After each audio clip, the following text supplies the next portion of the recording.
Why don't you just give up now?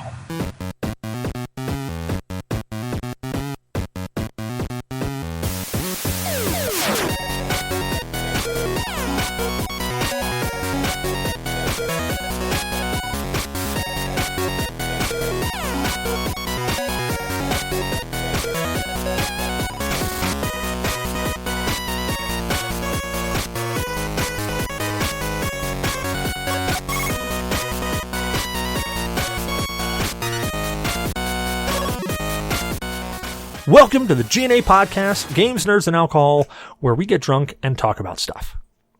And I got to admit right now, I'm nerding out pretty hard. Like, on a scale of 1 to 11, I'm like a 23 right now. We're going to get into that. Only a 23? Only a 23. So you heard him. We got Zyber joining us tonight. Zyber, how you feeling, man? I'm feeling pretty good, man. I'm tapping into that Japanese whiskey tonight. Oh, nice. Nice. Well, we'll get into that and what we're drinking here in just a second. We also got D coming back. D's actually going to be kicking off to Germany here soon, so we actually dragged him back just for a quick show before he has to go and move off, and then who knows when we'll get him back. But D, how you feeling, man? Pretty good, mate. Pretty good. Blue Shark, of course, has joined us tonight. He's neither blue nor a shark nor 45. How you feeling, man? I'm exhausted. I'm tired. And I can't believe that we spent all that time getting Mike mute to work for him when he's going to leave for Germany. And we're being joined tonight by a very special guest, the lead developer of Attic Door Productions, producer, all-around cool guy, bringer of the 13th Doll, a fan-made game based on the 1993 hit The Seventh Guest, Ryan HoltKamp. Ryan, how you feeling, man? Hey, pretty good. A little nervous, but pretty good. Thanks for having me on, guys. I appreciate it. And I appreciate the intro. I'm not sure how special I am. Maybe a little special ed, but you can't possibly be as nervous as I am. So I think I we're appreciate good. that. And you can't nearly be as special as D. Hey, I'm former Army. I get about as special as it is. So most important thing, what is everybody drinking? So let's reverse that round. Ryan, are you drinking anything with us tonight? Yeah, I thought I would represent. I'm from Iowa, so I thought I'd represent Iowa, and I'm drinking an XL Ruthie. Just a pretty simple lager, pretty easy drinking from XL Brewery out of Des Moines. Very nice. What's it like? It's pretty smooth. You know, I'm not a huge beer connoisseur. I kind of drink whatever I got, and it's just easy drinking. In fact, I like everything from XL. They have a pretty good beatnik, or pretty good sour. I'm a kind of a fruity guy, so I like the sours, and they have a beatnik sour that's really great. And yeah, this one I don't know, just pretty simple, pretty easy drinking, and yeah, I recommend it. I don't know how broad scale they are. I don't know if they're like nationwide or just local here to Iowa, but check them out if you can. Well, the fun part is that we've got people all over the place and we can ship beers. So that's awesome. I'm going to have to check those guys out. What about you, D? What are you drinking, man? Well, I actually drinking something a little special tonight. As you know, a good buddy of mine from when I've known him since like 3rd or 4th grade. He's also a veteran. He has his own veteran-owned business. He has a brewery up at, I think it's Essex Junction, Vermont, called First Republic Brewing Company. Great beer. Yes, I'm drinking the Ardent Concession IPA, Indian Pale Ale, and it, when I cracked it open, I just got that nice waft of fruity flavors, and it's an IPA, but it isn't overpowering. It's really smooth, and it goes down excellent. It's one of the better IPAs I've had. Very tasty. Very nice. Very nice. Anything like specific about it that makes it really great?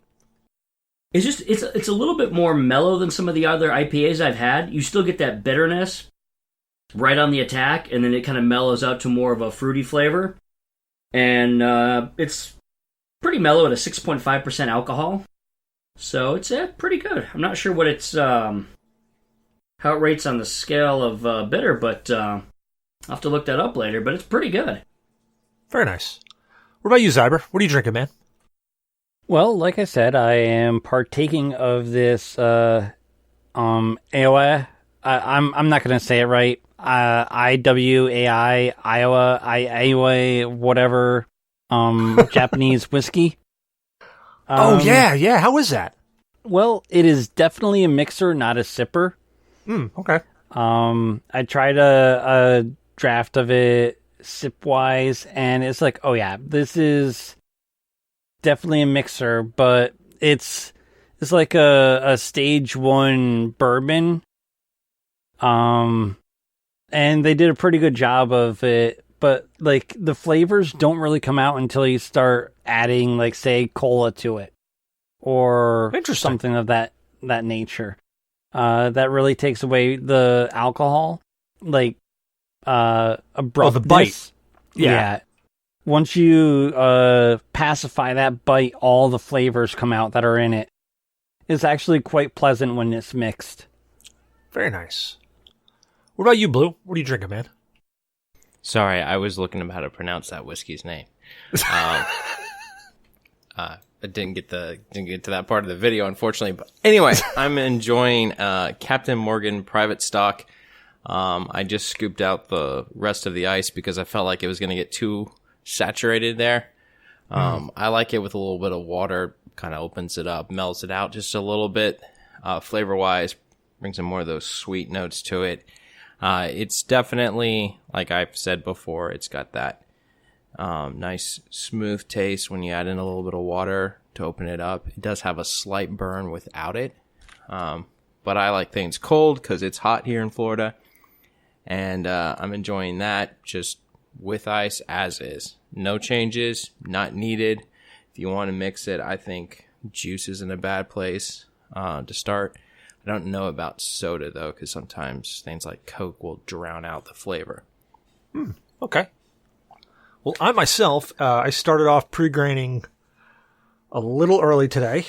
We'll call those nerves. I had a Hoplift IPA, which was a really nice, easy drinking IPA. In fact, if you just like a nice, easy drinking beer, I would definitely go with that. It's a little bitter, fairly smooth, and super cheap. So that's kind of the really nice part of it. Jumped over into a little bit of Pirate rum because I love Pirate rum. And now I've actually shifted over for the show to an old classic, the Dark Hollow.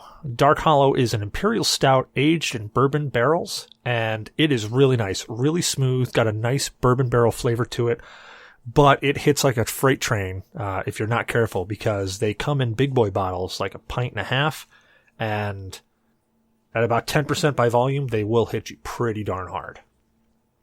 But next segment, before we get too far into booze, because I can talk forever about booze, State of Games.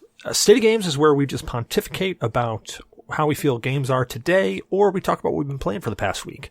So let's reverse that back around. Blue Shark, what's your State of Games there, boss?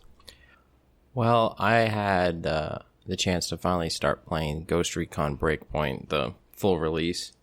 It's been better than the beta, but there's still some little bugs in it, I'd have to say. Radar doesn't show unless I have like my current objectives showing as well, which kind of it crowds the screen. And then there's also the issue with when I go to hold my breath for aiming, it kind of obscures my view of what I'm looking at. I don't know if that was something that they've decided to add in to kind of keep you from, I guess, having a little bit of an edge. That's the only thing I can think of, or if it is a glitch. All in all, I am happy with the game. And I've also been still playing some Legend of Zelda Breath of the Wild, and I am still in love with that game. Oh, it's a great game. I can't imagine why you wouldn't be in love with it. There's a lot of double negatives there. Yes, that is a lot of double negatives. You're going to confuse our audience. They've been drinking enough as it is, Cecil. How dare you? What about you, Zyber? Which State of Games there, man? I have been still jumping back and forth between Link's Awakening and Smash. That's pretty much it. Well, I mean, honestly, to jump back and forth between two games, those are two great games to jump back and forth through. Yeah, I mean, I can smash in my car. I can adventure in my car. I can do a lot of stuff in my car, it seems. In that Mini, yeah. That Mini can hold a lot. What about you, D? Which State of Games there, man? Well, I've been pretty much nerding out on the Switch. I've been loving the Nintendo Switch lately with everything coming out. I've been playing, of course, Link's Awakening, especially with the kids. I've been playing the released updated graphics, the original 3 Dragon Quest from the NES, so I've been playing the heck out of those.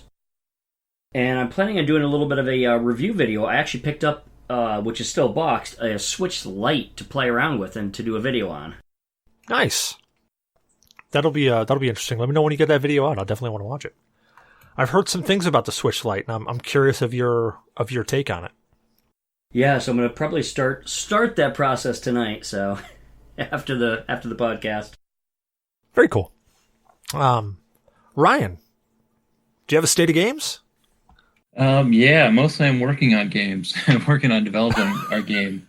So I don't have a whole lot of free time, but honestly, what I've been playing more than anything is pinball. I've got a couple of machines at my house, and I built a virtual pinball machine lately, so I've been playing that a lot. It's got like 500 tables set up. That's awesome. And yeah, so You mean the old style pinball machines, right?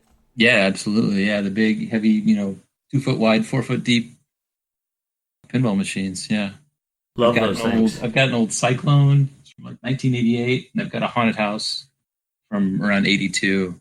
Nice. Oh man, that's awesome. Yeah. And then I've got the V-Pin. So That is awesome. and the only problem is they take up a lot of floor space. So my living room is kind of an arcade right now. and it's an addiction, man. If you get a pinball machine, you're going to have 4 before you know it. So, or want 4. So. That's exactly why I don't have a pinball machine. Yeah. It's an expensive hobby, but I guess better than crack. But, yeah, logical. Crack is whack. Oh, and my state of games has actually been really, really simple. I have not had a ton of time this week because I've just been eyeballs deep in a whole bunch of stuff. But I have had a chance to jump into a little bit more No Man's Sky. That game gets so much flack, but the mechanics of it are just, they're entertaining. I love the grind though. So I think I figured out why I like No Man's Sky, because the game is a grind. It's just 100% a grind. And I love the grind. I think I finally figured it out. The only other thing I've been playing is a bunch of mobile games on the phone. I found a new one. It's called, I can't remember the name of it, but it's kind of like your same, match game. But it's got a little bit of story behind it, which was interesting. I've been playing a bunch of Marvel Strike Force. So in preparation for today, I actually did fire up the old 7th Guest game, to play through a couple of puzzles, some of the ones that I memorized. Actually, some of the ones I memorized and some of the ones I didn't memorize. Like, for instance, I'm never going to forget that damn kitchen puzzle ever in my life. Yeah, that's a hard one. Yeah. Yeah, and I'm never going to forget it. I don't know. It makes no sense. I think that's one you have to have a hint guide to, because it's just so cryptic. It is. And the solution's cryptic. It is. And the best part is that, so I couldn't figure it out. The first time I played that was a long time ago. I can remember me and my mom sitting down playing the game, and my mom was in college taking English, and that's the only reason that we actually solved that puzzle. Oh, wow. It was wild. It's kind of funny. My first introduction with it, Cecil let me borrow it. And of course, since he didn't let me borrow it, he didn't have the guy to let me borrow, and I didn't have the internet. I had no clue what I was doing. But yeah, that's pretty much my state of games. I really haven't had much time to do much this week, but I've been trying to jump into some of the classics just to kind of keep things going. But anyways, you don't want to hear about me. You want to hear about our guest. So without further ado, Ryan, why don't you tell us a little bit about yourself? We already heard you're from Iowa. So what else you got? Wow. You want to go like Zodiac and favorite color and that sort of thing? Yeah, absolutely. Keep early on. Absolutely. Favorite color, favorite Transformer. Yeah, enough for us to sketch you out. Yeah, Sideswipe, definitely. Sideswipe or Sunstreaker, those are the best ones back in the day. No, I guess I'm an average sort of guy. 3 kids, a pet guinea pig. Live in Iowa. I'm a software developer by day, and I make games at night. And I'm kind of into cars, into video games. I'm sort of almost all in nerd. Yeah, I don't know. Yeah, and 13th All is what I'm working on now. We've been working on it for a very long time. We started on it like 15 years ago, and that's coming out this Halloween. So pretty crazy time right now. And it started out as a strictly fan-made game, like freeware style fan-made game, right? Oh yeah, absolutely. Back in the day, Trilobite sort of they sort of disappeared and came back, and in the interim there was kind of an attempt at a third game, and after that sort of fell apart. My friend had been working on a fan game for Quest for Glory, an old Sierra adventure game, and he wanted me to join that. And in the meantime, I was actively making games, like just on my own, just kind of looking around. I thought, I want to make a game that's just like the Seventh Guest, because I was such a huge fan of it. I guess maybe to those uninitiated, it was a puzzle game, it was a horror game, and it had like full motion video. So the actual story was played through video. You saw, real characters interacting and as ghosts in the game. And so to me, it just captured everything of what I wanted a game to be. It was a weird story. It was crazy puzzles. I'm kind of into all kinds of games. I'm not shy about what I like, but I like Mario and I like all that stuff. I like the shooters and I like all that. But to me, like Seventh Guest just captured everything together. Everything like as it to me, it's like an artistic medium, and it's weird because when I I meet a bunch of people, doing this, and people will come up to me and be like, "Yeah, I went into interior decorating because of that game," or I went into software development because I played the Seventh Guest and I was so into games, or I started 3D modeling because that game just kind of launched me. And so it's crazy how it inspired like a career. And I guess in some way they did the same with me. So yeah, I wanted to start a game, and I wanted to make a game very similar, almost ripping off Seventh Guest. And then when I heard about fan games, and then when if the semi-official, it was official, I guess at the time, Seventh Guest 3 was sort of dropped, I was like, well, why don't I just make a fan game of the Seventh Guest? And just snowballed from there. And now we're here, and I'm super excited. Yeah, it's a crazy journey. And I know you address this in your FAQ, but I mean, I'm still hoping, and I'm going to ask it anyways, even though I know the answer to the question. But Trilobite, they wanted to create a third game, and as you said, that just didn't pan out. But is there did you take any of that storyline of their third game and put it into 13th All, or is this completely your own story, like based on your own ideas? Yeah, it's completely our own story. We had something in mind from ages ago, and it's essentially the same story that we had, from the beginning. I mean, it evolved over. It took several iterations, but it's our own story. And it was interesting because fan games are a big no-no. It's weird how the laws work because say somebody's going to make a Nintendo as like a Mario fan game. If Nintendo were to allow that, then Mario would become like a common creative license, so anyone could use it. So companies really have to protect that. So if you're going to make a fan game, you really have to get the approval of the license holder. It's just a really weird law that if you would write something, using somebody else's IP, like then that can become public domain. It's just crazy how that law is, and I wasn't even familiar with it, but. Yeah, as we started going along, we didn't have that license, and so we just always kind of lived in fear of, whoever owns this IP is going to shut us down. We're going to get a cease and desist at some point. So we sort of did our own thing off in the corner, and that it went that way for several years. And then Rob Landeros, who was one of the co-creators of the Seventh Guest, he owns the IP now, and he contacted us and was like, "Hey, guys, I appreciate what you're doing. We got to put a license to it." So they granted us a license to just release the game as freeware. That was fine for years. And then when they did, one of the guys on our team was talking to Landeros about, I don't know, they were of all things, they talk about religion, they talk about politics, and the two no things that you talk about if you want to stay friends with people. But anyway, somehow that spitballed into hey, maybe we could license the game and game to you guys and figure something out. And yeah, we eventually built them. We made them a build of the game, and it was kind of funny because like we had just started over. We decided like we're gonna work on this forever. We kind of put it down for several years, and then we brought it back up again. And found that like everything was outdated. It was the resolution was like strictly 800 by 600 resolution, and it was all pre-rendered. And Unity was out then, which is a 3D engine. So we thought, we'll just redo it. So we just redone this. We're like on the cusp of getting this license, and we just basically thrown everything out and started over. And so we had to pitch them and prove that we could actually make a game. Then we also had to we sent them a video. We sent them like a video of all the stuff that we'd done prior, and eventually won them over and got the license to release a fan game.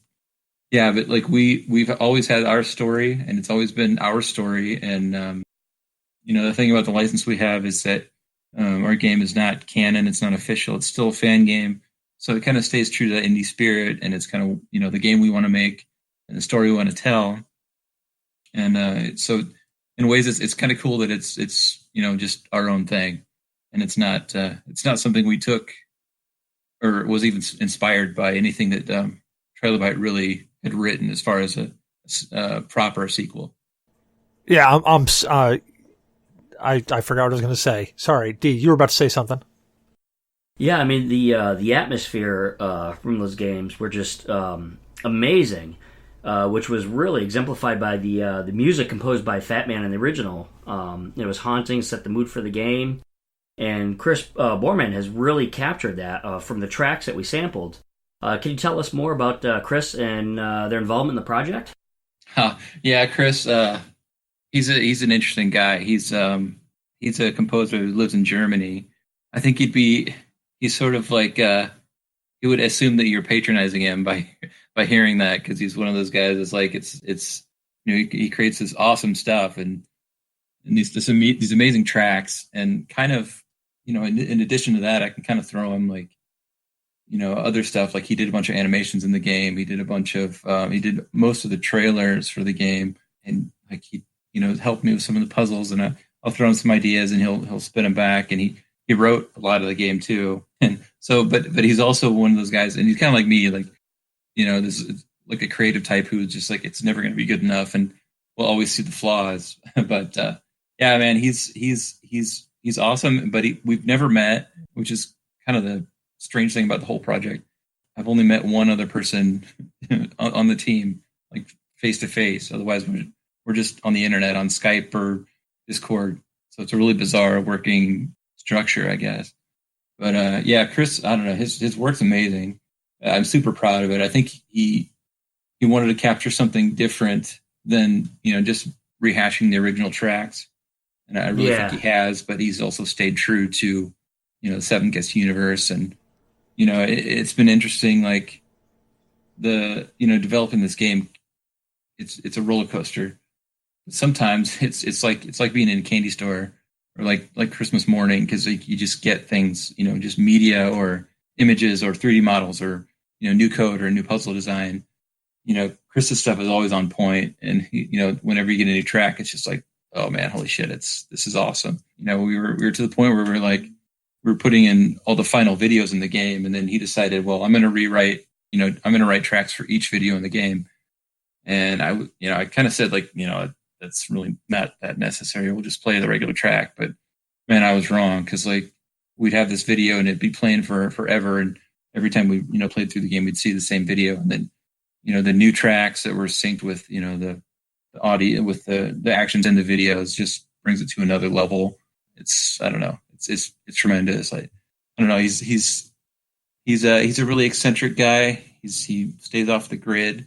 In fact, interestingly enough, we got to a point where we had to write a contract where we had to name him, and the only reason he ever gave me his name was so that he could get like a royalty check.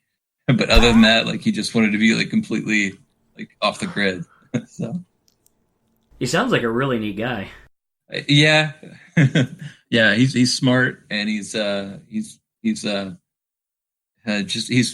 he's smart, and he's cynical like me. He's good to work with, but I think he doesn't take my shit very well.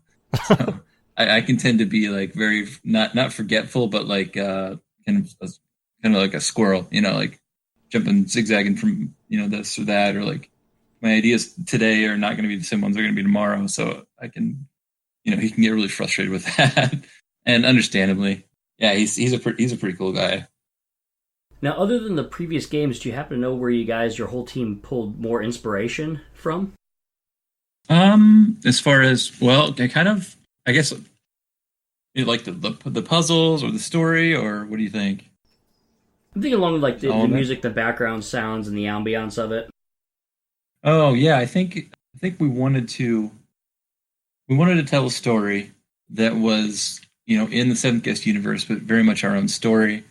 And we really liked the Seventh Guest. 11th Hour, I'm not a huge fan of. It's nice to be back in Stoff Mansion. It's nice to be in that environment with those characters, but I really like the Seventh Guest is near and dear to my heart. So we wanted to kind of stick closer to that, because I think that's just a classic game. It's just the pace, the ambience, just the kind of the less is more, sort of just being afraid where you are. So we wanted to capture that sort of feel. And I think I like, and this is one thing that Chris doesn't, honestly, is like the classic puzzles, or like the chess, the cards, stuff like that. And so I think we've done a nice job of taking puzzles that are similar to the other ones, and definitely the same wheelhouse, but unique, and taking puzzles that existed there, and tweaking them, and then creating our own, and then having a nice set of some that are those classic cards and chess pieces, and then other things like the inside of a refrigerator on a spider web and stuff like that. So we kind of drew it from all over. Yeah, I think I'm kind of rambling at this point. No, I mean, I like to always find out like where people pull inspiration from, because it's fascinating to me to see where some of that comes from. Yeah, and it's interesting. Like we pull. I mean, probably told this story several times, but like one of the puzzles, I was just driving down the road. I'm in Iowa City, so like I got to the end of the street, and I got to a street sign that said, Des Moines, turn left here. Chicago, turn right here. I don't know, some other little town, go straight. And that became a puzzle. It's like, what if you have a board where, you have objects that are a certain distance from each other, and you have to place them such that they're all match that distance. And so it's interesting how something like as mundane as that can become, an idea for a puzzle. We were out with my kids, like, and kid had a placemat, and like there was a really, it was like kind of a rickety place with just like Xerox copy of some stupid thing just to keep the kid busy, and it was obviously had zero artistic inspiration or creative anything, but they had a puzzle where you cross out, and if it was just like a letter puzzle, and if you cross out any letters that existed twice, then it revealed a hidden message. Like, that's brilliant, even though this thing is garbage. So those sorts of things kind of inspired new ideas that just kind of snowball and add more and more. And then on top of that, it's like, where can we apply idea? And like the road signs one became blood in a bathtub with eyeballs that have different markers on them. So it's kind of crazy how like a street sign in a road turned into bones and eyeballs in a bath of blood. Yeah, which I thought was wicked cool. That brings me to a question right there. Speaking of puzzles, with like all the puzzles between the original games and your fan-based game, did you have a favorite puzzle for the first game? Man, when I think about Seventh Guest, I think about the cake. 2 skulls, 2 stones, the rest is just icing. And that, I don't know, to me, that is the Seventh Guest in a core. It's one of the first puzzles in the game. It's fairly simple. After you figure out what the puzzle is, I think part of the brilliance of the Seventh Guest is like you're just thrown into this space, and there's these things here, and you have to figure out what they do and what happens when they interact. And that's been kind of a challenge for us, honestly, because that was 25 years ago, where like there were no hints, there were no clues. There was just like, here you go, figure it out. And I don't know, in 2019, I'm not sure if millennials and people who are, and the languages of games have changed. So we're kind of a little weary that maybe that won't go over as well as it did back in the day. So we've got we've got like a hint system in that sort of helps with that a little more. All right. The cake's a lie, right? It's a lie or alive? No, A lie. Old joke. Oh, Yeah. okay. So I believe I got this right. You have 20 puzzles going into this game? I think we technically have 26, though I think we're going to drop one at the last minute, so we'll wind up with 25. Okay. Oh, okay. Well, that brings me to the second part of my question. Do you have a favorite game or a favorite puzzle out of the ones you're adding to your game? Wow. Oh, man, that's a good question. Or just a game or a puzzle in the game that stands out more than the rest? Yeah, man, I don't know. They're all kind of my babies. I designed most of them. So there's one at the very beginning of the game, and I had seen this video where it was parkour and it was animation, and so essentially like these character would jump across walls and up, parkour. He would do that sort of thing, but it was all done in like a flipbook style. So like it wasn't necessarily animated. It was just a video, and a guy would like reach down and like unfold a flap of a piece of paper, and it would show a character moving from the first frame sort of to the second. Wherever he unfolded it, the character would appear.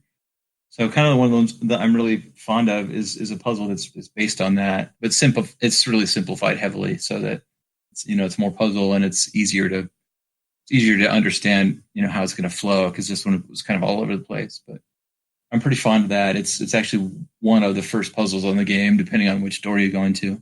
And, designing it now, it was kind of tough because, you want the player to have, kind of an even, kind of a slope in difficulty. You want a really easy puzzle, but I made it way too difficult. At the beginning, it was so hard, and there were so many red herrings. Harder than the cake puzzle. Yeah, and it was like there were so many red herrings and so many like misdirections you could go, and it's like, man, I gotta reduce this down. So I reduced it down quite a bit, but it's still a little tricky. But it's like you can go 3 or 4 different ways wrong, but you're generally going to find it if you keep clicking around enough. So yeah, I'm really fond of that one. I like the bathtub one a lot. It's really tough. Man, there's one where you have to swap knights around. It's at the base of the stairs. You'll probably see it in the trailer that's coming out soon. But there's like some knights that you have to just swap around in just a 3x3 grid. That one's pretty tough. Well, I wouldn't say it's tough. I don't know. It's hard for me because I've played these so many times that I know the solution immediately. I know how to solve them. It's sort of like that kitchen puzzle. But yeah, there's quite a few of them that I'm really fond of, and one I'm not. So we're probably going to drop that one. We're modified quite a bit. All right. But we have 3 weeks left to do it, so it's down to the wire. All right, that brings me to my wrap up for you. Were you able to visit the Jacksonville, Oregon Noonan house? No, I've wanted to. In fact, I've never been to the Northwest, and when Rob Hirschbeck, the actor who plays Stoff, when he came here, I think the invite has been there for me to go, hang out with him. And it's just something I just haven't had time to do. Developing the game is always kind of crazy how much of a time commitment it is. And, it's like tomorrow night, Guar is playing in Des Moines. And I would just love to go. I love Guar. I can't justify taking the time off to do it. I've seen Guar twice, and they'll be around after the game's out. But, man, I really want to go. But anyway, I just haven't had the time to justify to go out and visit, although I need to, because Rob Landeros and Rob are out there, and I definitely need to go visit those guys and meet them face to face. Oh, nice! And so the house would be perfect too. So you fully intend to go out there then? Absolutely, yeah. That's awesome. Yeah, definitely. Yeah, no, Rob's a really cool guy, really down to earth, and yeah, he was really fun to work with. So it'd be nice to go visit with him again. Well, that brings me on to my questions, because, like, you just mentioned Rom Hertbeck. Oh, crap. I screwed it up. Guys, I knew I was going to screw it up. Fuck. We told you so. Yeah. Anyway, like, just literally thinking back to some of the vocals that you just hear from Henry Stoft. I mean, even in the second game, but, like, the first game, definitely some things just stand out to me. What was it like working with Rob? What was it like? Well, it's just a trip. I mean, the guy, he just has this commanding presence when he's on, and I had known him as Stoff, I'd known him as like this Darth Vader sort of evil figure, and I thought, this guy, like somebody said, you guys should get the original Stoff, and we were running the Kickstarter, and during that time it was like, that's something we should do, and I was sort of like apprehensive about it because like, and I don't know, this is like talking to Satan himself, and then one day out of the blue, I get a phone call. I was like, "Hey, this is Rob Hirschbeck. How's it going?" Like, what? And I'm just floored, like, and like shaking, like, it's good. And here's Rob Hirschbeck, like, Stoff, and he's just like chatting with me about the weather and like how are things going and what it's like in Iowa, and we hit it off pretty well. He's he's amazing. He's down to earth. He's just a really cool guy. And we filmed the game just on a shoestring budget. We had almost all student actors, and we were in this kind of old, this building's actually being torn down now, but it was an old like psychiatric hospital, and it had been converted into like student classrooms, and it was just on campus at the University of Iowa.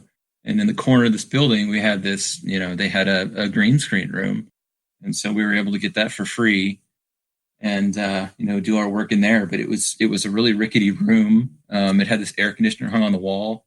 And so like when traffic would come by, you could hear the cars and like the room, it was, it wasn't like construction paper on a wall, taped to a wall, but it was like, a couple steps up from that. It was, everything was shoestring, but Rob was like, he came in and I was like, I apologize. Like, this is what we got to work with. He's like, no, man, this is what we do. And it was just like, wow, he was so humble and so, grateful to, be part of this and, excited about it. And, we shot everything in the span of like 10 days and he was there.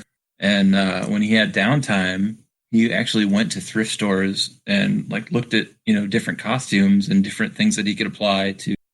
I think he bought like a pair of gloves to use in the shot. We had a pair and he was like, well, I don't think that really is something that Stoff would wear. And it's interesting because like I had never noticed, but he wears a ring on his finger, and it's like, it's a ring that's personal to him, but it's Stoff's ring. And he's worn that in every appearance that Stoff's ever made. So he had that ring, and, it's something that I wouldn't even notice, but it's something he just brought. And I don't know, it's just really inspiring to have somebody that humble. I mean, we were just on a crazy schedule. We were shooting like 10 to 13 hour days for almost a week straight. And at the end of it, Heather, the director, was like about ready to collapse, and so was I. And Rob's just like in good spirits and like chatting with everybody and like rubbing our shoulders and like, come on, go team. He was just like a perfect mentor. And then he would get on stage and, it's time to play Stoff. And he would just like, the air would change. It's just like, he'd just bring this intensity to the character. And just everything he said was like, oh, I'm Stoff, I'm going to get you. And like, just, I can't describe how just like, how everything changed on set, just working with Rob. And then, you'd call cut and he'd back to normal. He's like, I thought that was good. Let me do that again or whatever. And so it was really a trip. And like, he's just such a phenomenal actor. I would love to work with him again. I hope the next project we do, if we can, pick ourselves back up after this, I hope we work with him again because he was just such a great person, such a great presence. such a great mentor to the other cast, and just a role model to anybody who would be going into acting. He's like the exact sort of person that I want to work with, from here on out, just because he was humble, he was supportive, he was generous, and just a great guy to work with. Just fantastic. That's awesome. That is wild, man. That is so wild. Shoot a horror game and then get Ghostbusters afterward, do the ghost hunting afterwards. Right. Yeah, the place we were shooting in, like, it was weird. It had like these old steel pipes. The heat was like steam heat, and so the pipes would sort of like whisper. When the heat came on, they would just make this odd noise, and the building was so old that the glass, it's sort of like glass isn't as solid, so it sort of melts over time. Oh yeah, and the windows were like that. They were kind of wavy in some of the hallways, and it was just a creepy place. It fit the game perfectly, but yeah, I wouldn't want to be there by myself alone. Put it that way. Well, so like being a fan-made game, everybody loves Easter eggs. Are there any Easter eggs in the 13th Doll? Yeah, there's a handful. Whenever I could reference something, I would, without being, plagiarism. We've got pretty obvious nods to the original game. Like there was the cake puzzle, and we've got a puzzle that's on a cake. It's a completely different puzzle, but it's still on the cake, and it's still, you still play. So it's just a nod to the old games. And we got a couple other puzzles that are like that. I'm a huge fan of Lost, so there's a couple of references to that. One in particular that I won't spoil, but that should be pretty fun. And then I'm kind of a fan of Damon Lindelof. He can be hit or miss, but I don't know if you guys have ever seen The Leftovers. That's my favorite show. It had this insane, or this like beautiful, like stunning track, and like kind of similar to the Fat Man. Like when that track would start, it would just like draw you in, and you just so there's some sheet music that's kind of lifted from that a little bit. That's kind of hidden in the game somewhere. What else? There's a line that's from a Deftones song, so it's just kind of a line of dialogue that is. So it's just kind of hit or miss, kind of all over. Just little nods to find. Well, yeah, I don't want you to spoil too many, because I mean, for anybody listening, I definitely want them to dive in and find those Easter eggs. Yeah, right.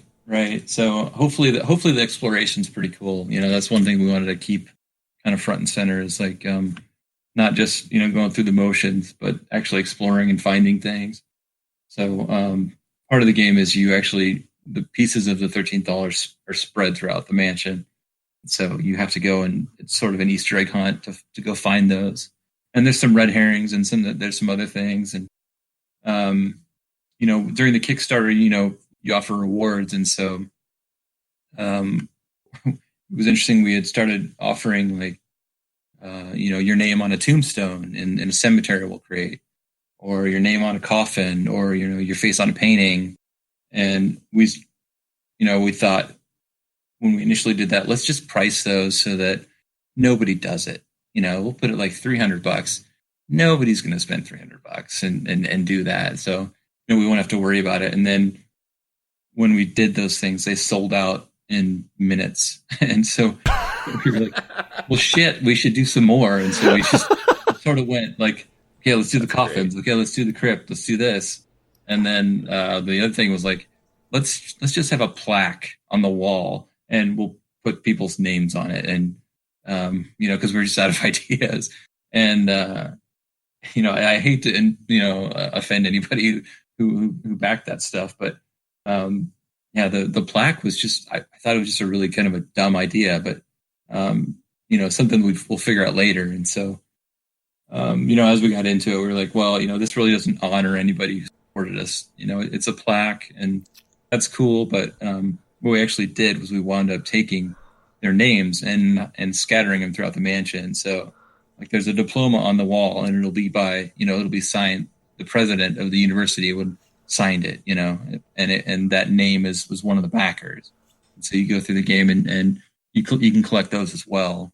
And they're just scattered all over, on pieces of paper, just inscriptions on, the manufacturer of a company, the name on some blueprints, just kind of stuff all over like that. So we thought that really honored our backers, more than just having a simple plaque. So there's kind of quite a bit to collect in the game. That's awesome. That's pretty clever. I really like that idea. Yeah, I really look forward to it. Well, speaking of that, like all the things that you just tried to throw in there, were you able to get everything in the game that you wanted to, or was there stuff left on the cutting room floor? Yeah, there's definitely stuff that we wanted to do. Animations proved to be pretty hard. Animation.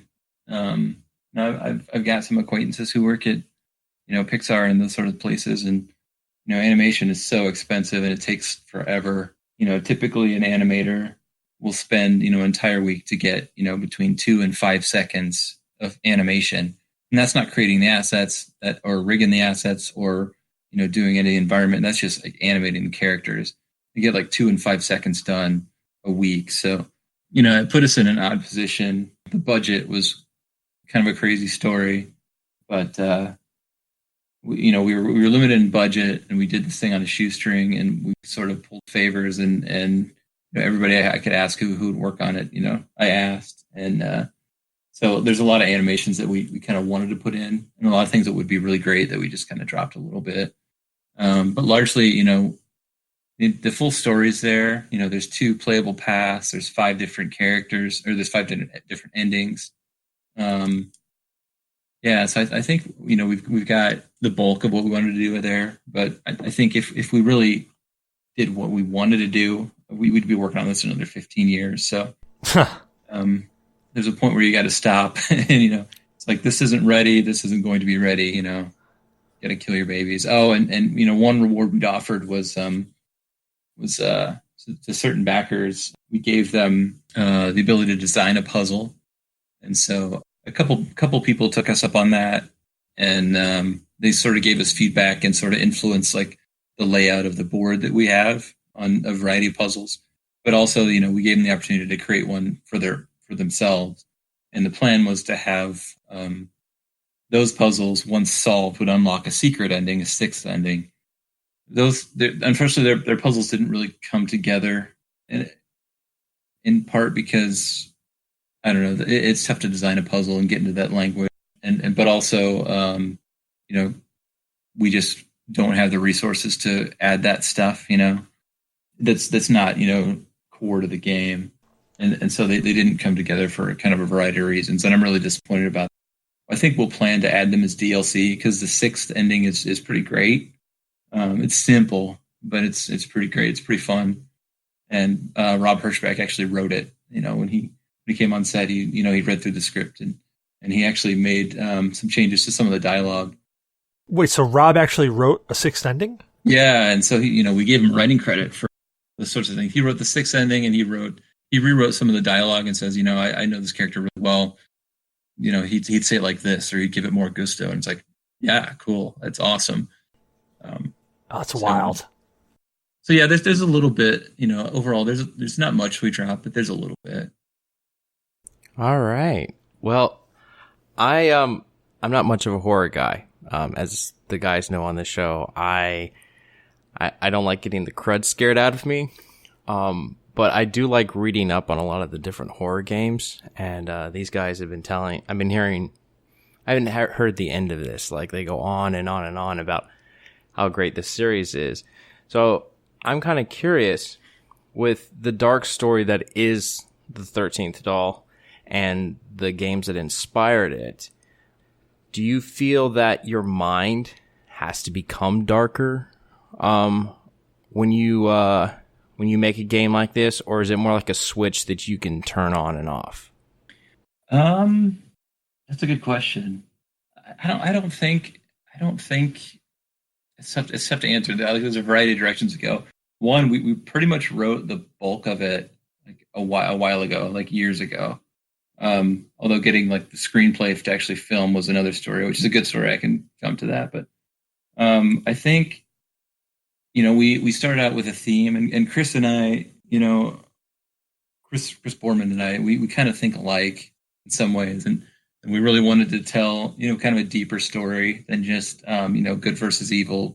Here's the bad guy, we got to beat him. And so we kind of tried to tap into some kind of different themes. And I guess like the best way I could explain it is my friend was talking to me about the game today, and I said there's 5 endings, and he said, is there a happy ending? And I was like, well, there's one that's not bad. There's like four dark endings, and then one that's kind of happy-ish. So Okay. I guess that's probably the best way I can kind of convey like how your kind of mind and spirit.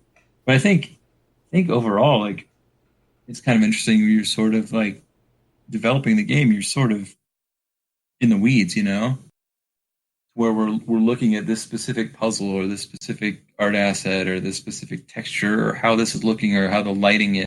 And so it sort of abstracts away a lot of that stuff. And throughout development, we've had this, in the last couple of years anyway, we've had this spreadsheet, just a to-do list of things to do. And we slowly whittled away at that. And so it's almost like we're looking at the zeros and ones more than we are the or at some points. I guess that's probably not the answer you want to hear. But I think our story is kind of like, it's a lot. It's kind of a serious drama, more so than horror. But I think there's some kind of spooky, scary stuff in it, and I hope there's some scares for people. But we'll see. Haven't. I think some people. Well, like, I guess as far as a scary game, like the neighbor kid came over the other day and was like, he had never been in our house before, and he says, it's really scary in here. And it was just because I was playing this game, like the music was up and it was like a spooky game, and the lights were kind of dim so I could see my monitor. So I mean, hopefully that's conveys that it's a horror game. Yeah. So I know you say this is more of like a serious drama, but from what I read about the previous games that inspired this one, they seem to have like that typical horror element where you have this weak protagonist that barely overcomes the antagonist at the end, and most of the supporting characters just die. Like I think it was the first one, everyone dies except for this one person, it's your ego, and then it's the boy's name it's slipping me right now. Yeah, Tad. Yeah, that's it, Tad. So, do you enjoy that element of horror, or do you like elements of horror like Doom and Ash versus the Evil Dead, where the protagonist has a lot of power, or is it more something that you like would be something like an anti-hero? I think it's called. I want to say it's Bright, but I don't think that's the right name. Oh yeah, with Will Smith.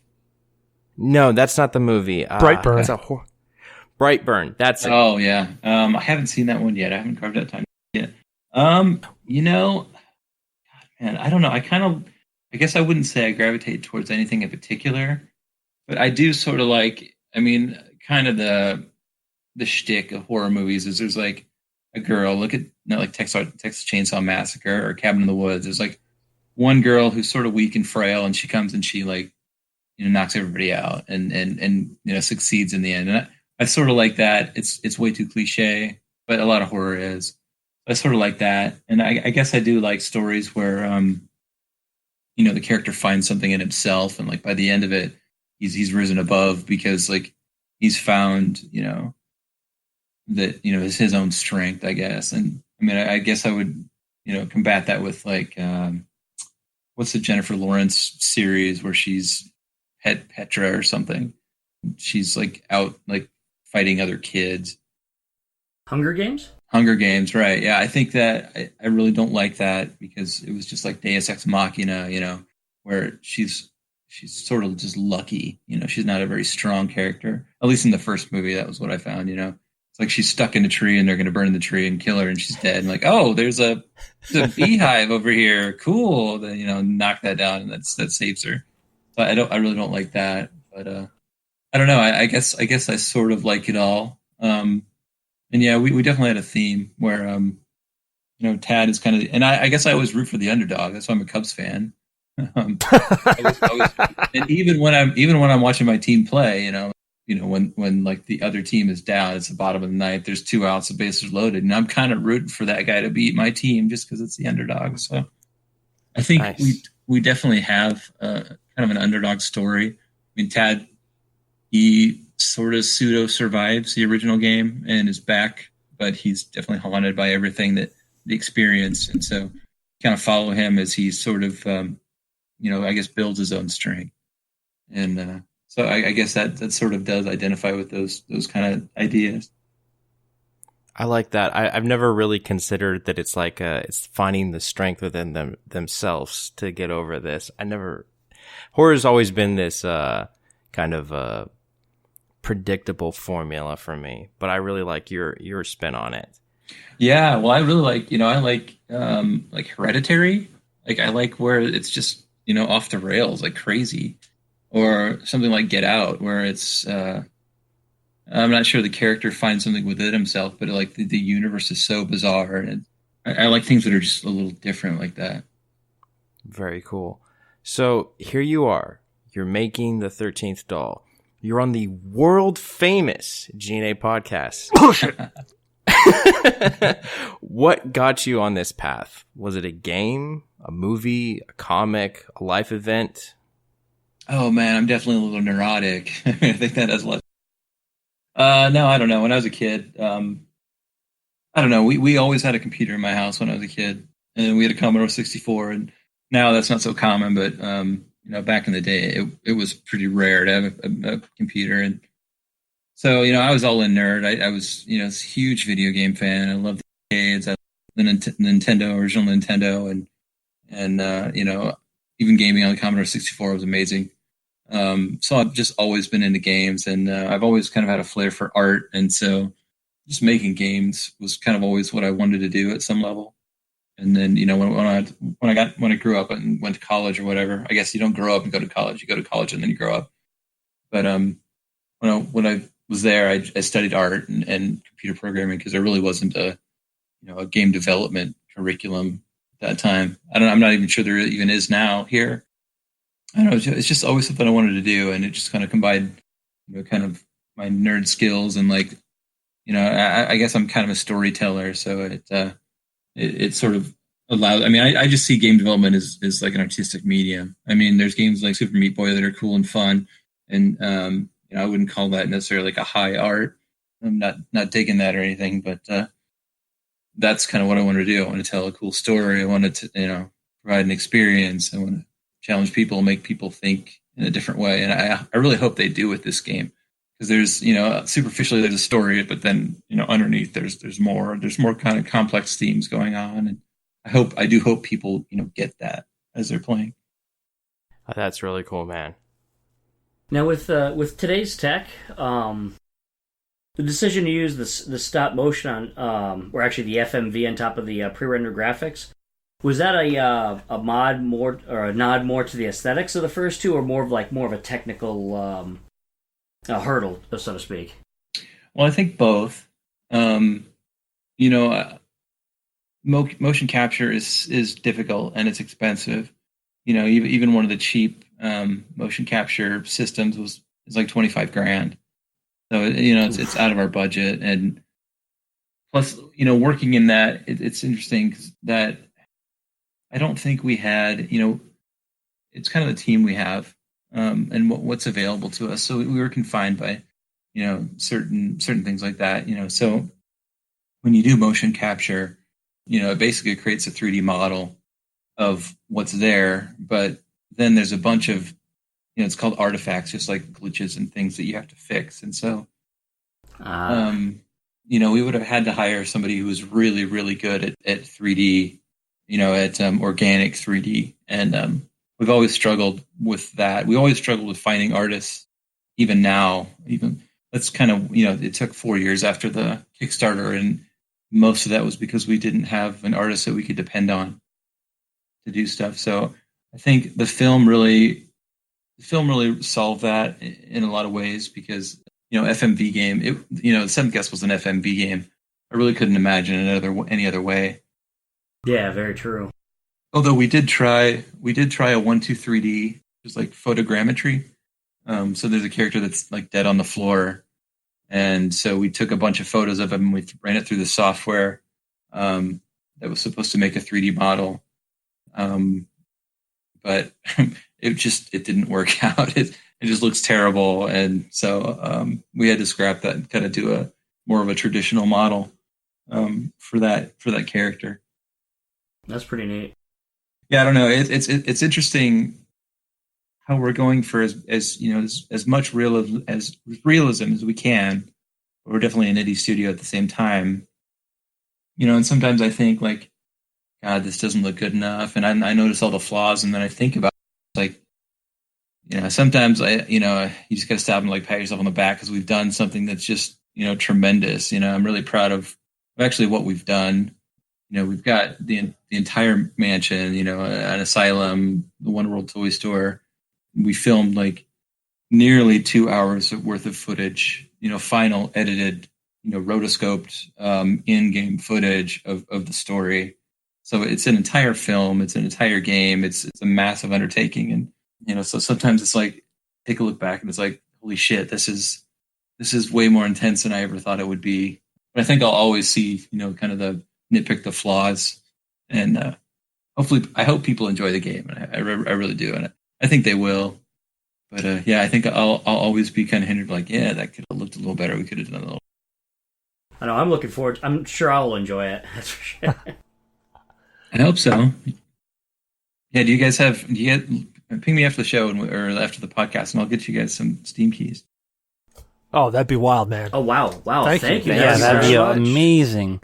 So, with the game nearly at the launch point, do you have any aspirations for something after this? Oh man, I don't know. Yeah, people ask me that, and it's like, what are you gonna do after the game? And oh man, I think I'm gonna go outside. Just get away from a screen, take a nap. Exactly. Yeah. Play some video games. Yeah. I don't know.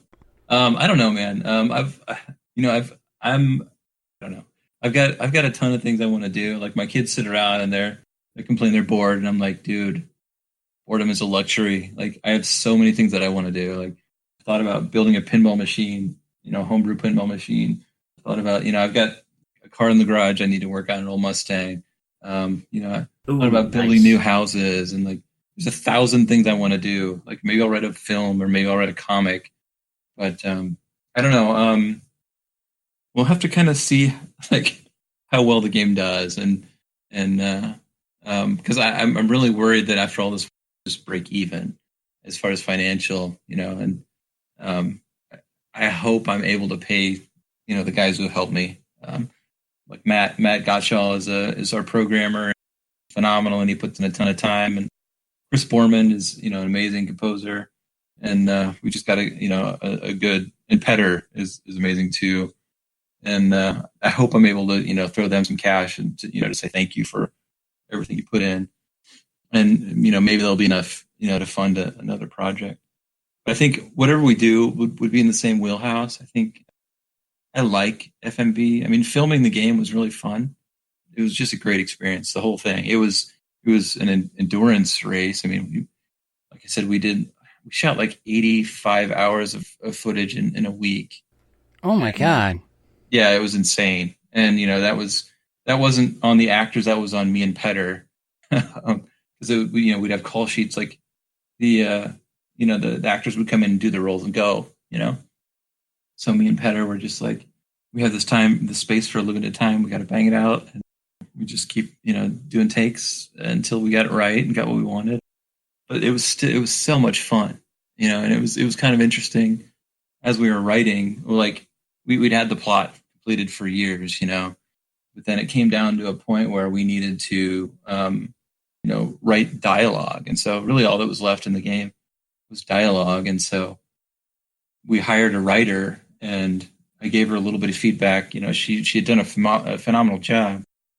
And this was just writing dialogue. It's very simple. She'd done a wonderful job writing these characters, but she had sort of taken, like, there's a character in the game, Dr. Thornfield, and he's supposed to be just a cranky old asshole. and she had kind of written him like as this grandfatherly kind of nice guy. And so I just kind of like, he needs to be kind of a jerk, and kind of gave her some kind of light feedback. I love what you're doing. This is great. But yeah, just this needs to change, and a couple other little things. I never heard from her again. And so, it's like, as a writer, you got to take a little bit of feedback. And it wasn't even negative. I reviewed stuff and I was like, was I too hard on her? But yeah, she never disappeared. And then she disappeared. And then so we hired another guy, and he was a student, and he'd submitted some work, and I read it, and it was great, And so we gave him, it was spring break week, and so we were fighting time because like we had all these student actors, as of like May 8th, they were going to just scatter, all over the world, like graduate and just leave. So then we'd have to recast everybody. So we were like under the gun. We had to do this. And so writing this stuff, and we're trying to hire a writer, and we give it to this guy, and he comes back, and what he submitted was exactly what I'd given him to begin with after 2 weeks of work. And finally I was like, man, I'll just do it myself. So I jumped in and I just wrote the dialogue, and I banged it all out. And there's 2 paths in the game. You play as Tad or as Dr. Richmond, and they weave in and out, and they, kind of see each other in different rooms and stuff and interact. And so I finished Tad's story on Tuesday. I finished the Doctor's story on Wednesday, and we shot on Thursday. Holy crap. It was, That's it was insane. And that's just like the whole story of this game. It's like, roller coaster, like, oh, we got a writer. Oh shit. Like, oh, we got another writer. Oh shit. Like, oh, this has got to be done. I'll just do it, bang it out. And I think it honestly worked out really, really well. Because it just didn't give me time to think and overproduce and, make this just like kind of a manufactured kind of feel. It's got kind of a raw feel to it, just because there's so much dialogue, and the actors themselves like had almost no time to prepare because they would, I gave them the script the day before, and then we're shooting. And so they've got these dialogues that they, it just had this really raw feel to it, but it was just fun. It's like flying by the seat of your pants. And I really think it made the game better to have the game like written in such a chaotic but short kind of window. And I'm really proud of it. I think it all came out really well. Sounds like what G.N.A needs to send you is a pair of Dr. Scholl's inserts. Yeah, something. I can definitely say from my point of view, I am super excited about the game. I can't wait for it to come out. Is there anybody else you've already mentioned a couple of people like Borman. Is there anybody else that you'd like to give a shout out to that I don't know, anybody? I mean, geez, I don't know who else. Oh, wow. I'm going to balk at this, man. That's a great question. Oh, shit. Yeah, I always forget somebody. I don't know. I think the cast was great. I think, everyone in the cast was really great. Hunter Mencken was really fun, and Matthias Blake. They're kind of the 2 main characters, and they were phenomenal, really fun to work with. I'm going to forget everybody's name. But yeah, who else I want to shout out? I don't know. Chris Weitzel and James Bateman are kind of our 2 regulars. James does art, and Chris does kind of the marketing, and they've stuck through it throughout. So I appreciate that and all the time they put in. It's interesting. I've got like David Hattori is this phenomenal artist who did a lot of the stuff. He actually lives in Japan. Then I've got like my friend Dave Center. He came in and he did a couple animations for us that are just, knocked it out of the park, look fantastic.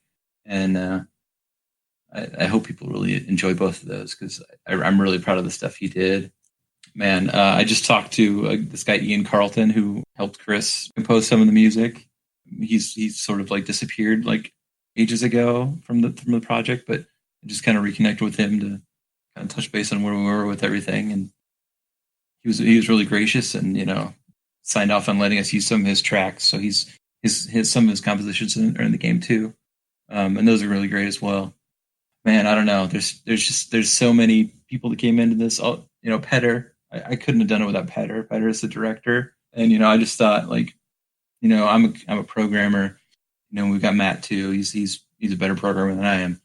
And we'll find artists, and we've had some good artists on the team too. And but I thought filming is going to be like, meh, we'll just do it. We'll just find it. But I was just amazed, like how the Petter did all the casting. He found somebody to do the costumes. Erica Cole did all the costumes, and there again, she knocked it out of the park. But Petter was just really like, he did all the visual effects. He did all the rotoscoping, which is going frame by frame and cutting out all the bad pixels from the green screen process. And and it's just assembled the whole team. He scheduled everybody. He just directed it. He directed like the sound, like me holding the boom mic. He'd be like, "No, this needs to be here," or me holding the light or turning the light where I needed to be. And yeah, Petter's like just a godsend, because I couldn't have done it without him. And Chris Weitzel is the one who talked to Rob Landeros, and he's the one who got us a license to release the game in the first place. So I do owe him a big thanks. And I don't know, there's just been a ton of people along the way who've helped. I'm sure I forgot a ton of people, but yeah, it's interesting. It's been a big production. At least 50, 60 people worked on this game. Well, dude, man, that sounds wild, like a great team. Yeah, it's a roller coaster. It's been interesting. Well, I was gonna say, that brings us. We've already held up your time so much, so we're gonna wrap this up. Blue, where can people find you at, man? Ladies and gentlemen, you can find me on the G.N.A podcast Discord, and you can also find me on Twitter at BlueShark45. What about you, Zyber, man? Where can you find? Wait. Hold on a second. Well, what? What did I miss? Hold on a second. One freaking moment. You know what? Today is October 8th. And that means it is Cecil's birthday. So, on behalf of the cast, happy birthday, Cecil. Happy birthday. Happy birthday, Cecil. You smell like a monkey and you smell like one too. Thanks, man. I guess we're not very musical. Right? Where can people find you at? You can find me trolling the G.N.A Twitter, Discord, as well as the Zyber Games, Twitch, Twitter, Facebook, Discord, all that stuff. Very nice. What about you, D? Where can people find you at? People can find me on my website, microbirdgamers with a Z instead of an S.com. You can also find me on Twitter, sometimes Twitch. You can find me on Facebook, Instagram. I've got my own Discord, but I'm mostly on the G.N.A podcast Discord. Very nice. Ryan, where can people track you down if they want to? Thank you. Yes, you can track us down at the13thdoll.com. We're also on Facebook at the 13th Doll, fan game of the seventh guest, and Twitter as well. So thanks for having me on, guys. Appreciate it. Very cool. Thank you for being on. Absolutely. Thank you for being here. Thank you, sir. And I'm Cecil Xavier, your host. You can find me on Twitter on Cecil vs. Games and Cecil Xavier everywhere else. Facebook, Ustream, Twitch, Mixer, all those places. So we hope you enjoyed the show. Don't forget to rate, review, and subscribe on your favorite podcast app. Reviews help people find the show. So if you enjoy listening to us, let people know. You can find us on iTunes with Google Play Music. You can find us on iTunes, Google Play Music, Podcast Addict, Stitcher, Player FM, Spreaker, MyTuner, Your Listen, Spotify, iHeartRadio, a whole bunch of other places. If you can't find us someplace, let us know. We'll upload there. You can follow us on Twitter or Facebook. Just search at G.N.A Podcast, all one word. You can also join the Discord chat. See that pinned tweet. We do a horror movie night every second Saturday of the month. In fact, the next one's coming up. If you're listening to this, you've probably already watched, but we're doing the Wolfman. Zyber, what are we doing? Frankenstein versus the Wolfman. And we are doing the Boris Karloff, The Mummy. Nice. All old flicks, like 1930s, 1960s flicks. So join us for that. We also do Game Show Night, where we give away free Steam codes for anybody who plays and wins. That's the first Saturday of every single month. So join us there at www.mixer.com/G.N.A podcast. We have partnered with Humble Bundle. Hey, Blue, can you tell us about Humble Bundle? I can tell you about Humble Bundle, Cecil. Humble Bundle is a game buying service, except there's a little bit of a twist to it. You purchase your games like you normally would, but you determine where your money goes. Do you want it to go to the publisher, the developer, or some charity that Humble Bundle is sponsoring for that specific game? Or In the case of us, if you add $partner equals G.N.A podcast at the end of any Humble Bundle link that you find, you can help us support our charity, which is Extra Life. Just slide her over to the side and give some money to the charity that we're supporting, Extra Life, and you can help us go far. In fact, this month you've helped us raise $45.58. You guys are awesome. Keep it up. I know. Cecil and I are great. It's only the 8th of the month, too, so we got plenty of October to go. So definitely keep giving, and it's all about the charity. That's what we're all about. Do you like anime? Because we like anime. Join us every Wednesday night at 19:30 Eastern Time for Anime Night, hosted by Blue Shark. What is our current anime, Blue? Our current anime, and I cannot remember the actual English translation of this game, but it's called Hensuki. It's pretty interesting. Yeah, it is. To say the least. Basically, it's a boy who really wants a girlfriend, and he finds this love note left behind by someone who does not sign it and a pair of panties, and he's basically trying to track down this girl, and they cover all the different fetishes. It's not porn, it's not hentai, it's just very mature. That's all I'm gonna say. Yeah, it's definitely a weird one. I've unfortunately been showing up late to him, so I've got to backtrack and rewatch, but it's definitely interesting. I think this one was suggested by God, wasn't it? Yes, like all of our great animes. Yeah, like every great anime we have, it's suggested by God. We want to thank Morgan BS Photography for our artwork and logo. You can check him out at morganbs.com. You can email us at GNApodcast@GNAandyourdNA.1 with questions, comments, death threats. We don't care. We'd love to hear from you. Last but not least, check out our website at www.GNApodcast.com.